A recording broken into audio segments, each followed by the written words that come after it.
এই যে আপনি যে ধর্ষণ কইরা জেলে গেছেন, জেলে আপনার কাছে কেমন লাগছে?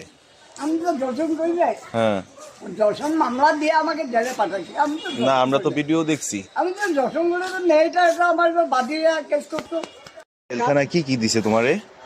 আমাকে লুঙ্গি দিছে, হ্যাঁ। তারপরে আরো কাপড় চোপড় দিছে, হ্যাঁ। তারপরে 2000 টাকা বোনাস দিছে, বাবা এত কিছু দিছে? নগদ টাকা। তারপরে তুমি তো আসামি, তোমার এত এত সুবিধা দিবে কেন? তারপরে দুধ কিনা দিছে, হ্যাঁ। রোজা মাস পড়ছে, রোজা বেশি নামাজ পড়ছি, হ্যাঁ। দুধ কিনা দিছে, তারপরে টমাটো কিনা দিছে, হ্যাঁ। শসা কিনা দিছে, যা লাগে মানে দিছে। তাহলে তো তোমার শ্বশুর বাড়ি ওইটা, এটা তো জেলখানা না। ইফতারি খুব ভালো ইফতারি খাওয়াইছে।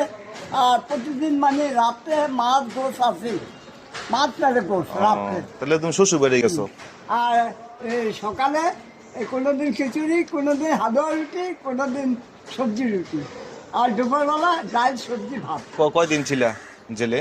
1 মাস 20 দিন। 1 মাস 20 দিন।